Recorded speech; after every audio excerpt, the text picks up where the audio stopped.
Finding felicity, it wasn't meant to be arrogant, but it's about finding happiness or finding the way. Three things that all the great traditions, the great religions, asked of people at their heart. The first one is to awaken. Yes. The second one is to detach from the negatives. And the third one is to serve other people better.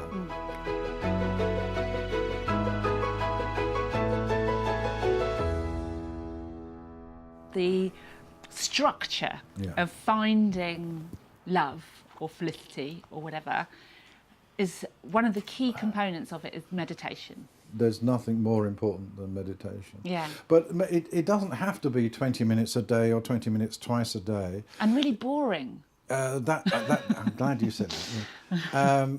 You know, I want it to be exciting. And... a single breath, you know, Yeah. a single conscious breath, in, out, through the nose in both directions. You can. It's like recognizing the space between the words. When this is an old yoga thing, as far as I understand it, at that point of the apex between the in breath and it becoming the out breath, you can't actually. The words cannot interfere. So, in a sense, this is what Tolle says as a mantra. He says, when you're being tested, just say to yourself, repeat to yourself, "Can I be the space for this?" Well, literally, the unit of meditation, as far as I'm concerned, you know, like the atom of meditation, is that moment between the in-breath and the out-breath. And nothing is closer to us than our breath. It's actually to the point where you can, this is Rupert Spira's, his phrase, but other people use similar phrases, to rest as awareness. So your true self is actually the capacity to rest as awareness. Okay. Hang on, I'm going to look it up, because that's Rick Archer. We are all sense organs of the infinite. Yeah, it's beautiful. Isn't that just spot on? Yes, yeah.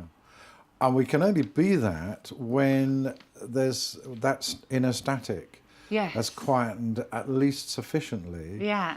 To do that. It's like a poet. Was it Keats that said that we are the antennae? The poet is the antennae.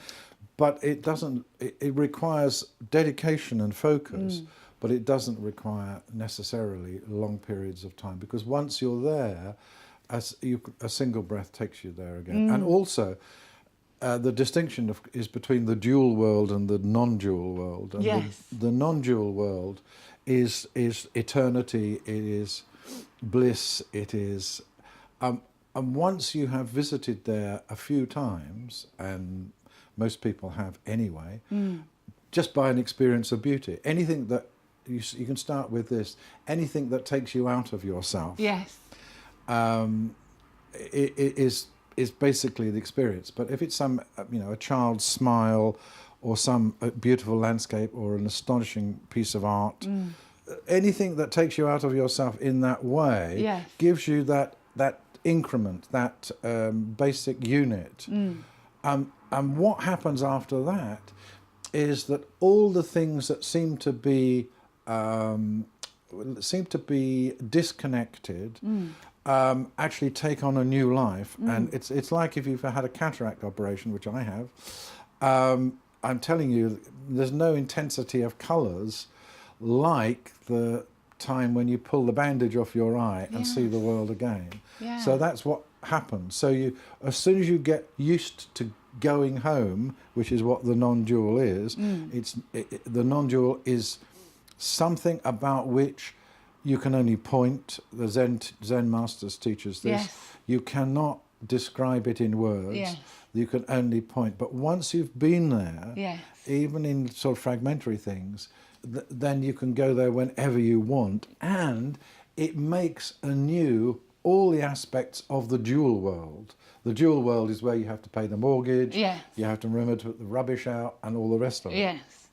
But that was it. Before enlightenment, chop the wood. After enlightenment, chop absolutely. the wood. That's it. Yeah.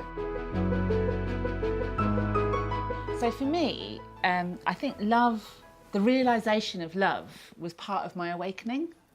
So when I was in active addiction and very obsessed with myself, all I could see was that I was surrounded by lack. I lacked everything. I lacked self-esteem, I lacked people who cared about me, I lacked money, it was lack everywhere. And once I'd started practicing the meditation and becoming less obsessed with the idea of someone looking after me, which is what I'd sort of grown up with thinking love was. But once I started to let go of my selfishness through service, because you make tea and things at AA or whatever, I realised that I was surrounded by love, by friends and by family, and even just by the buses that run down the street. There was something very loving in their presence. And I was overwhelmed by the fact that I'd been focusing on this tiny, fantastical microcosm of ludicrous romantic love. And I just went, oh my God, what a con. Like, love is digging the garden, is painting a picture, is holding hands with an elderly person that's dying. You know, it is of service. It's just so much more than what we've been fed. There's an inner shift, and really what I saw as you were talking in that way was really you were talking about discovering that love was something other, quite rightly, than a narrow Western romantic notion.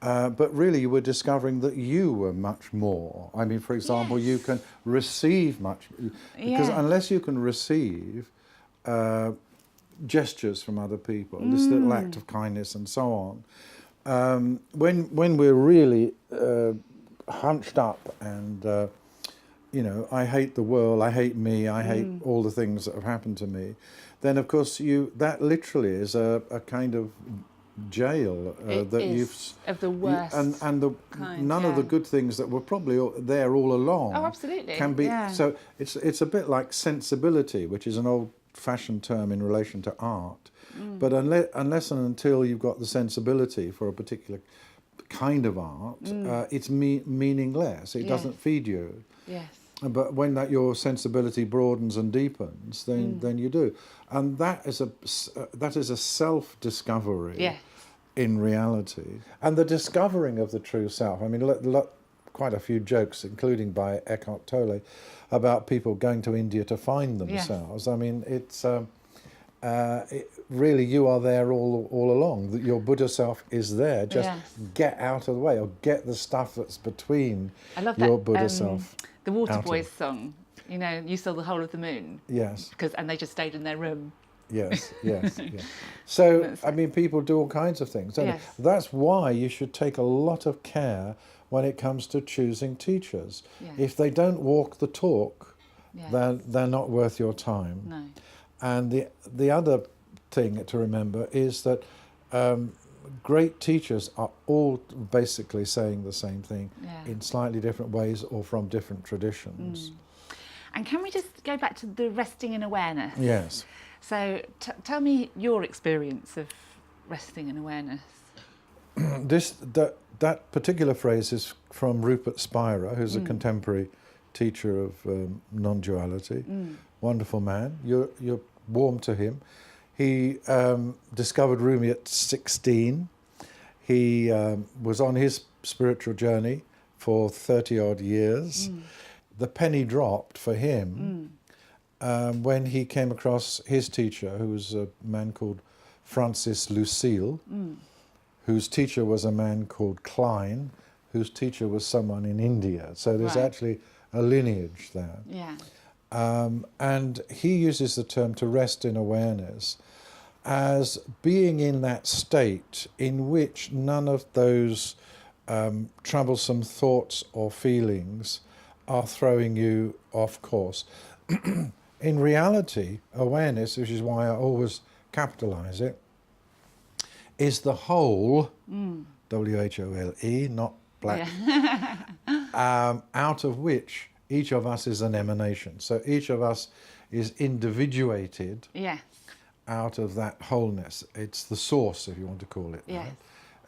It's the formless is another term which is used. Yeah. It's not resting in, it's resting as, because your character, your personality, your boundaries, this is me, this is not me, all of that dies away, and you're resting in the awareness out of which you are an emanation. Does it always have to be silent? Because I think some of my most connecting experiences are in things like music and film and listening to stories, you know, and personally I find that as well quite... I think those are different portals. Yes. The interesting reason for the breath being, for me, the primary portal. No, the arts are unquestionably portals in which we temporarily are removed from all of the minutiae and the stuff that basically... I definitely transcend myself. Exactly that. Transcendence has many meanings, and one of them is in this process in which we, by resting as awareness, you have, in reality, through a motivation of humility, but through the technique of not following, of quietening down those things that are troublesome, you are then sensing the whole from which you've come.